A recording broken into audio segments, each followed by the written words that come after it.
Et comment la première fois que tu as rencontré la Team Peya, ou même la première fois que tu as rencontré un membre de la Team Peya, c'était où, c'était qui?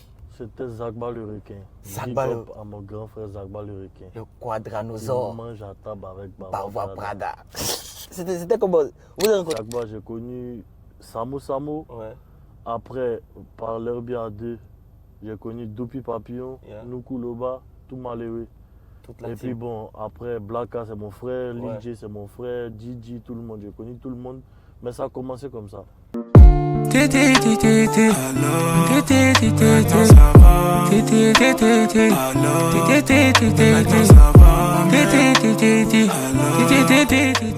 Hello la team, comme je vous l'avais dit, on est avec la queen, la reine, comme on le dit, la reine sexy.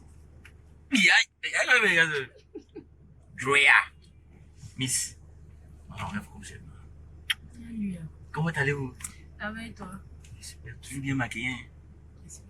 Je dis, c'est la Cardi B du système. Bien évidemment. Voilà, donc, on va échanger un peu pour vous expliquer. Sinon, moi, c'est tout. Hein. C'est juste pour vous expliquer. Sinon, moi, c'est tout. Donc, Drea, Ouais. tu vas te présenter à tes fans. Non, l'état civil, tout ce qu'ils doivent savoir. Bon, moi, l'état civil, c'est pour Carole Antonia. Voilà, je suis. J'ai dit, tu vas à l'école, tout ça. Tout, vraiment, c'est ta vie.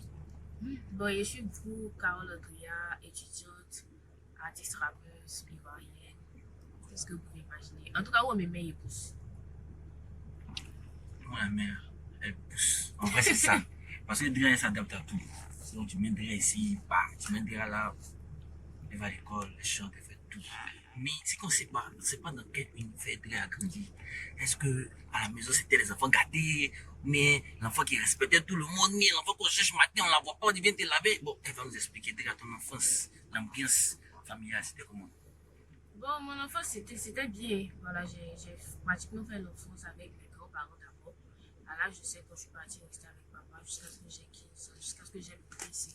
Où je suis après allée rester avec maman de la seconde jusqu'à aujourd'hui. Mais c'était une enfance paisible. Voilà, les petites de Yopougon. Bon, avant, Yopougon est bon nom. Les enfants qui vivent à l'étage, de façon qui ne sont pas beaucoup et tout et tout. C'était bien en tout cas, mes frères et sœurs flex. Tranquille quoi. Non, toi, t'es flex. Ouais, Tout est super, super. ouais tranquille, tranquille. Dans quel coup la gentille Drea, comme tu dis, toi, t'es flex, rester à la maison, s'est trouvé à faire du rap? Parce que pour faire du rap là, il faut avoir aussi un certain truc. Hein. Donc, Bon. dans quel coup Drea a commencé à faire du rap? Vite Bon, fait. comme il a l'habitude de le dire, en vrai, mon mec, c'est pas qu'il allait faire du rap. Voilà, avant, il aimait danser. J'aimais beaucoup danser. Maintenant, quand je suis arrivée à Boaké, comme je le disais, en classe de seconde, j'avais un groupe d'amis. Mais il aimait chanter aussi. Mm. Voilà. Peut-être, en tout cas, si on me demandait, peut-être qu'elle allait chanter, mais pas rapper. Parce qu'il y avait même une voisine, une troisième, qui rappait, Bernadette. C'était son Ça, c'est un nom. elle Hein. rappelle même, elle m'énervait au fait. Moi, les garçons, ben, sont des rappeurs au terrain. Elle est là, longtemps parce qu'elle a besoin d'arrêter la belle rap jusqu'à ce qu'elle me dit qu'elle me voit dire que, incroyable. Donc, c'est quand il arrive en classe de seconde, il y avait un groupe d'amis. Déjà, j'avais intégré un club d'anglais. Voilà. Et, So, you can speak English? yes. Yes. Yes, I speak English. Continue. Yes. Donc, j'ai rejoint le club d'anglais. Voilà. Et le professeur avait demandé d'interpréter une chanson. Moi, j'avais interprété Big Boston. Voilà. Donc, après ça, il y avait un groupe de garçons dans le club d'anglais qui faisaient eux du rap. Ils m'avaient demandé aussi de faire le refrain. Donc, c'est comme ça, on écrit une chanson pour le club d'anglais. Mais à notre grande surprise, vu qu'on était à Boaké, on sait tous que c'est une cité universitaire. Donc, la chanson, à notre grande surprise, la chanson en anglais, ça arrive à l'université. Souvent, quand il y a des événements, on nous appelle là-bas et tout. Donc, c'est comme ça qu'on a un ami qui s'appelle Big Boss Manager. Bon, c'était mon premier manager. Ok, il fait un big up. Big up. Voilà, c'est lui qui nous a réunis tous et puis nous a dit, au lieu de rester là comme ça à chanter dans le hasard, pourquoi vous n'allez pas former un groupe et puis essayer d'avancer ensemble? C'est comme ça qu'on forme notre groupe de musique, on est dans le truc et tout. Mais quand on va prester, généralement les gens ont tendance à dire que les garçons ils viennent, ils rappent jusqu'au moi ils faisaient que les refrains. Mais c'est comme si les gens attendaient en fait, comme moi ils rentrent, les gens s'attendent à ce qu'ils viennent rapper en fait, ils viennent chanter. Et puis mes parties étaient trop petites, et moi il faisait juste le refrain. Donc un jour on est parti au studio. Et puis il dit, bon, Audi là, franchement, moi, il veut rapper, il s'est fatigué de chanter. Les petits refrains de deux phrases, il répète la même chose. Tu veux Je veux t'exprimer? rapper. Moi, je dis, mais tu sais pas rapper. Il dit que, déposer papier là, il y a comme ça. En vrai, c'est là que j'ai écrit mon premier texte rappé. C'est là, en vrai, c'est là que j'ai écrit mon premier texte rap. Il enregistrait direct. Tu peux. Il veut pas. Il Un veut peu, pas. un peu, non. Il a oublié important. même. Il a Tu peux oublié. oublier. Il a Bon, il y oublié. avait un mot-clé dedans. Avec Oui. un punch. Avant, à jamais il dit DREA électoroma. Après, il disait Driala, Gola, Driala, Gola. C'était ma phrase du début. Mais en vrai, il a vraiment oublié en fait. Ouais. Donc, du coup, c'est comme ça que je commence, je rentre dans le rap en couplet. C'est vrai que c'était pas grande chose, mais à l'époque, on va sur scène coquet, il rentre sa colère. Driala. Ok. Voilà. Maintenant, bref. C'est ça. Après, ouais. Driala. Après, il y a eu Voilà. beaucoup de way. On s'est séparés. Maintenant, il y a Tiger Crons, mon grand Ouais, frère.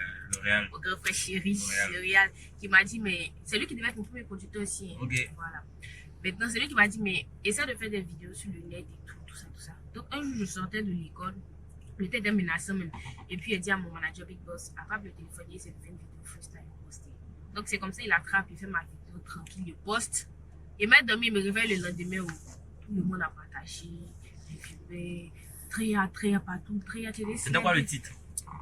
C'était une freestyle. Ouais, ça n'avait pas de titre. Tu as fait ça sûrement Non, comme ça. il a fait ça pour chez nous. Tu te rappelles encore du freestyle? Ouais. Alors? Il faut être uni pour pouvoir faire du sale. Donc, il va signer à... Je vois, il a dit la concurrence dedans, mais il a un peu oublié, mais c'était un truc comme ça. Donc, du coup, la vidéo passe, les gens like. Il y a même Anno Jaguar, le gars d'Arafat qui avait posté, qui a fait 20 millions de vues. Quoi. Ok. Donc, du coup, il y a plusieurs médias qui ont réalisé. C'est comme ça qu'il continue de faire du freestyle. C'est resté très à la rappeuse. Donc, du coup, il m'adapte à la chose. Et puis, bon, apparemment, c'est pas apparemment, mais on n'est pas nombreuses. Donc, il rentre, il trace ma route. Il vient, il devient très à la rappeuse. Donc là, c'est un résumé complet. Hein. Résumé. Il a dit du début jusqu'à la fin. Maintenant, là, on rentre maintenant. Pourquoi elle a tracé sa route de derrière la rappeuse? Tu signes comment à Sony Music? Bah, Sony Music, déjà, j'étais signée chez un premier producteur. Voilà. Et bon, par rapport à trop de choses, on s'est séparés. Et c'est sur les réseaux quoi, avec mes freestyles. Je continue toujours en freestyle parce qu'on me dit les réseaux sociaux, c'est la base. Plus tu quittes, plus les autres te croient et plus ils t'apprécient. Donc c'est comme ça que je continue. Et puis il y a Yannick Zagbal aussi, du artistique de Sony. On écrit via Instagram, c'est comme ça qu'on reste en contact. Il me demande de venir à Sony, il va à Sony. Bon, on dit ce qu'il doit être dit et puis on signe le contrat derrière Sony Music, c'est fini. Le premier contrat que vous avez signé, Mhm. qui était lié à Sony Music, Si, si. c'était artiste 360, c'était artiste en licence, mais c'était en distribution, c'était sur combien de périodes, c'était comment? Bah, ils m'ont directement signé en artiste, c'est 360. Voilà, on était parti sur 2 projets. Renouvelable, le contrat s'arrêtait. Donc, 2 projets. Il faut signifier que c'est en 2021 que j'ai signé à Sony. 2021, ouais. 2 projets. Après, on a renouvelé jusqu'à aujourd'hui. Aujourd'hui, comme tu viens de le dire, on a renouvelé jusqu'à aujourd'hui. Tu as sorti un EP, Rap Ivoire, c'est pas lycée garçon. Je pense qu'avec l'EP là, tu as assez de dates. Si, Est-ce si. que tu peux nous raconter comment s'est fait la sortie de l'EP Sony après que l'EP soit dehors? Parce que moi, je vais pas mentir, je suis aussi dans le système du coup un peu. Mais avant que l'EP ne sorte, Sony s'attendait à quoi? Après l'EP, c'était quoi ton ressenti vis-à-vis des réactions? Bah, déjà avec Sony, c'était le premier gros projet qu'on sortait, si on peut le dire. Bon, c'est ce qui est en fait. Voilà, donc du coup, on n'a pas vraiment cherché à atteindre de gros chiffres, mais c'était déjà de voir comment le projet même allait s'exporter. C'était déjà de savoir comment les gens allaient l'apprécier et tout. Donc du coup, c'est comme ça que je sens un projet Rap Ivoire, c'est pas lycée garçon. Il faut dire que le nom de ce projet même est vraiment plus parti. Moi, je le dis franchement, le nom du projet a vraiment porté, contrairement même au titre du projet. Parce que je me rappelle que la maman chérie Juliette Chébé, On en parlait. voilà, quand on en parle, toujours Rap. Rap Ivoire, c'est pas lycée garçon. Rap Ivoire, c'est pas lycée garçon. Surtout, il y a eu l'interview avec Vicky R, à qui je fais un gros bisou. Donc, du coup, en tout cas, on peut dire que ce qu'on a voulu atteindre, franchement, ça a été atteint. Et on continue de travailler encore sur les projets qui viennent pour encore nous payer. Donc, du coup, on sait plus ou moins ce qui a marché, ce qui n'a pas marché de l'autre côté. Donc, on sait dans quelle direction aller et tout. Derrière la rappeuse qu'on retrouve sur de la Mapiano, comme avec des titres comme Commando, avec ton dernier titre, qu'on sort. Bon, ce changement est dû à quoi? C'est parce que tu voulais faire de la Mapiano, ou bien tu voulais apporter un nouveau souffle à ta musique, ou bien tu te disais que tu étais fait pour faire de la Mapiano? Bon, en vrai, comme je l'ai dit, là, je suis rentrée dans le rap comme ça. Donc, du coup, j'avais pas vraiment de direction artistique. Je suis rentrée juste, peu importe le beat que je trouvais, il rappait dessus. Donc, je suis pas, il était pas la rappeuse, selon laquelle, et la rappeuse qu'on peut dire, bon, quand on entend cette prod là net direct, c'est vrai, en fait. Il fallait que je trouve ma direction et tout. Donc, du coup, Lama Piano, c'est, on va dire que c'est venu au bon moment, franchement, parce que c'est un mood que je kiffe beaucoup. Ça me met toujours dans un mood, en fait. Donc, quand il entend de Lama Piano, ça vient directement, il arrive à écrire un truc dessus rapidement. Généralement, c'est les refrains qui viennent le plus vite, en fait. Donc, du coup, il a essayé Commando. Commando, même quand il voulait faire le DA, il avait refusé. Il lui a dit, donne-moi la prod. Il me va à la maison, il vient tourner à la même temps. S'il pose que ça ne te plaît pas, on annule. Il me dit, ok, c'est comme ça, il prend la prod de Commando, il arrive à la maison. Déjà, même en partant, il y a déjà le refrain en tête. Commando, Commando. Donc, quand il arrive à la maison, il gratte le refrain, il enregistre. Mais heureusement, Commando même a été le titre phare de l'EP. Ouais. Donc, c'est comme ça que je continue dans ma direction. Lama Piano. Je ne vais pas toujours faire de Lama Piano. Mais franchement, actuellement, c'est le genre musical qui me met dans mon mood, en fait. Donc, je me sens là-dedans. C'est vrai qu'on va essayer de varier, rester en même temps dans le rap et l'afro. Parce que moi, je dis que le rap en Afrique, c'est vrai, on kick, hein, mais les gens, ils aiment danser. Ils aiment kiffer, en fait. Voilà. Donc, du coup, Donc tu c'est veux vrai, dire tu que vas le rapper. rap ne nourrit pas son... Je sais pas, ne Non, nourrit pas l'artiste. j'ai pas dit que le rap ne nourrit pas l'artiste. Mais on a un public, c'est vrai, qui écoute le rap. Mais il y a ce public aussi qui aime kiffer, qui aime danser. Même quand on prend les grands comme Dizzy B, il rappe. Mais à un moment là, il comprend que son public a besoin de danser, de gâcher. Il aura du talent, il aura beaucoup de choses en fait. C'est ce que je veux dire. Le rap féminin, qu'est-ce que toi, en tant que rappeuse, tu peux dire du rap féminin? Le rap féminin actuellement en Côte d'Ivoire, tu vois ça comment? Le rap féminin. Bon, bref, le rap féminin est là. Hein. Oui, on sait que c'est là, mais toi, tu vois le rap féminin comment? Je vois le rap Si féminin. tu n'étais pas rappeuse, on dit, ok, Andrea, qu'est-ce que tu penses du rap féminin? Il n'y a pas dit Andrea. Andrea, qu'est-ce que tu penses du rap féminin? Ce que je pense du rap féminin, c'est qu'il y a trop de chichi. Voilà. Il y a trop de trucs inutiles, de disputes inutiles qui n'ont pas de sens. Aujourd'hui, X parle à Y. Tu sais même pas ce que Y a fait à X. X s'élève, va faire un débat sur les réseaux parce que genre, elle veut se donner de la visibilité. Ou on se voit dans la rue, on a parlé peut-être avant-hier, mais on se voit dans le public, on se salue pas. En fait, tu comprends pas en fait c'est quoi le souci. Il y a vraiment rien du tout, hein. Mais c'est des trucs de femmes en fait, tu vois. Donc encore quand tu vas demander, mais c'est quoi le réel problème? Il n'y a pas de problème. Franchement, il n'y a vraiment pas de problème. Il n'y a pas de rappeuse qui va pouvoir dire, là je rentre dans ma peau de rappeuse, Ouais. qui va pouvoir dire que moi je lui ai fait quelque chose. Ouais. Franchement. Donc du coup, quand tu me dis pourquoi tu parles pas à X, pourquoi tu parles pas à Y, franchement, il ne peut pas te répondre. Et il avait fait une vidéo récemment après le prix où j'avais parlé de Oprah et tout. Il était précis dans la vidéo pour dire que moi, quand j'ai commencé le rap, il y avait des grands comme Oprah, Andy et tout. Et toutes celles-là ne peuvent jamais dire que moi, il a un bouquet de respect. Il a toujours fait profil bas en fait, tu vois. Donc du coup, j'ai pas la grosse tête, mais quand il y a un problème aujourd'hui, franchement, je sais pas pourquoi, je sais pas c'est quoi le souci, mais il me dit que du coup, il y a vraiment rien de grave, c'est juste qu'on est des femmes, on est juste des femmes, nos caprices, nos humeurs, c'est tout, sinon il y a vraiment rien. Mais comme je le dis tantôt, il faut qu'on puisse être soudés. En vrai, le rap féminin, il faut qu'on puisse être soudés pour pouvoir avancer parce qu'on n'est pas nombreuses et les gens aiment nous voir ensemble. C'est vrai que quand il y a des clashs, chacun essaie de dire non, c'est comme si, c'est comme ça, chacun, les fans essaient de pimenter et tout. Mais quand on a fait le projet Free Frap, on a vu ce que ça a donné. Mais là encore, là, c'est parce qu'il n'y avait vraiment pas cette force, cette union. Il y avait encore cette histoire de nous sommes des femmes. Pourquoi le projet n'a pas porté? Du coup, c'est ça. Il y a Kamal. Tu connais Kamal? Si, si. Elle a fait tout dernièrement un freestyle. Je sais pas si c'est un clash, je sais pas si c'est un règlement de compte. Toi, tu trouves ce genre de sortie là comment? Parce qu'il y a un gâteau qui a fait pour les garçons. Lui, il a dit clairement que lui, il n'est pas venu clasher, il avait dit ce qu'il lui pense. Kamal, c'est une stratégie ou bien c'est un ras-le-bol? Et toi, tu trouves ça comment? Est-ce qu'un jour, on peut voir Dre aussi en train de faire ça? Moi, très franchement, si vous me... En tout cas, pour ceux qui me connaissent, je ne suis pas vraiment dans la polémique des réseaux. Non, je suis en clash avec tant, je suis en clash avec tant. Perso, moi, le genre de clash que j'aurais beaucoup aimé faire, c'est des clashs qui rapportent de l'argent. Quand on te parle du clash, par exemple, Megan Stallion et Nicki Minaj, parce que dans son clash, Megan a dit la loi de Megan et qui répond. C'est des millions, c'est des streams qui rentrent. En fait, c'est des chiffres qu'elles se font, en fait. Mais ici, là, ça rapporte rien. Les gens ils vont juste venir commenter pour dire, ouais, cool, force, t'es trop fort, t'es fort que X, t'es fort que Y. Mais en vrai, ça n'apporte rien, tu vois. Il y a eu beaucoup de clashs qui sont sortis dernièrement. Je suppose que c'est la tendance. Mais moi, il fait sortir mes projets, il va en prestation, il gagne des cachets, il vit ma vie tranquille. En parlant de cachets, il y a une polémique qui a tourné entre 3 à 4 millions. Ouais, on doit en parler. Mais ça fait partie de ton ADN actuellement. Quand on va sur les réseaux, on dit la fille, c'est pas vrai, c'est qui de 3 à 4 millions là. Même quand tu fais des clips, on dit attends, c'est pas qui de 3 à 4 millions là. Est-ce que tu peux essayer de clarifier un peu ce sujet-là bien, pour que les fans et les mélomanes, non, pour que les fans puissent comprendre ce qui s'est passé ce jour-là. Bah, c'est vrai qu'on est en pleine émission, mais après, toi-même, tu connais, tu es le manager aussi. Donc, du coup, il n'y a pas que moi qui peut justifier ce que j'ai dit. Toi aussi, ben, moi, il y a beaucoup parlé. Ouais.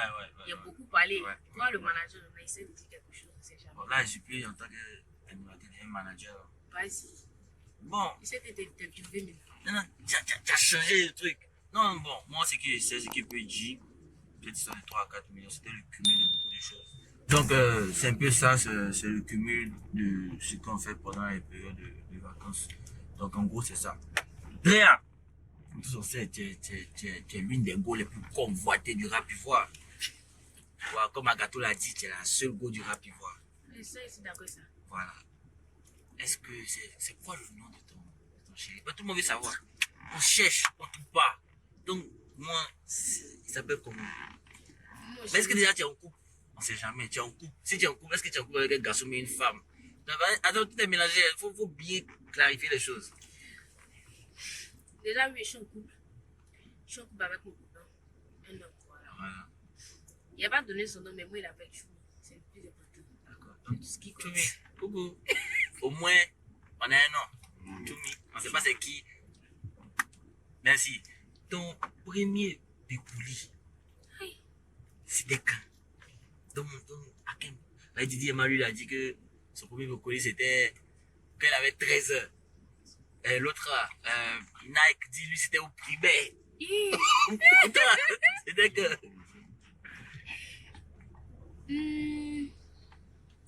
C'était un.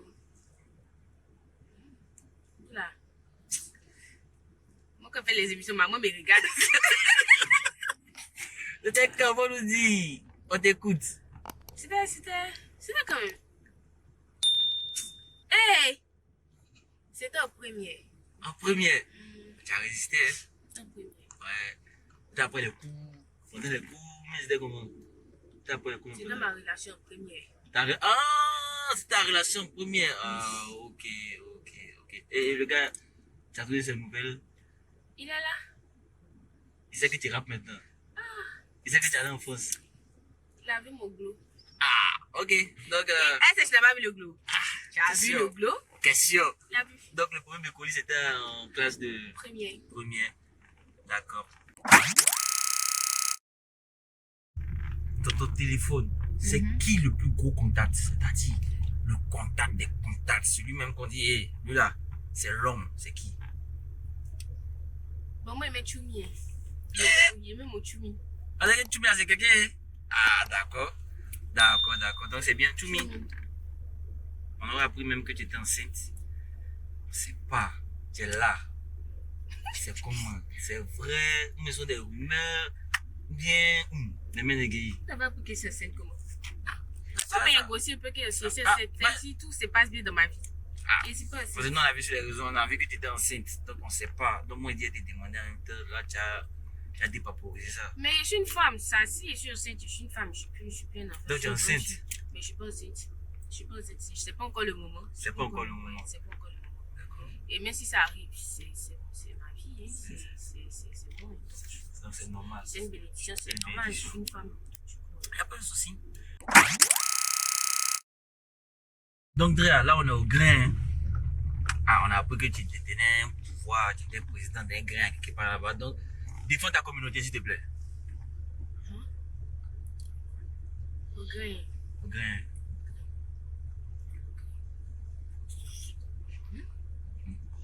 C'est pas facile.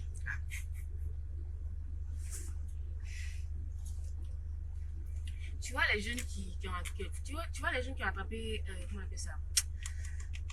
Caïmo mais crocodile dans Caniveau qui te parle pendant la semaine. Il y a un jeune qui a porté la cause là. Oui. C'est le crocodile là qui est quitté, qui est tombé de l'eau. Donc comment il va rattraper le truc là? Essaye de sauter dessus comme ça sort. Pourquoi il est tombé? Je suis choqué. Tu as mis dans la cause. Yeah, so. Ça.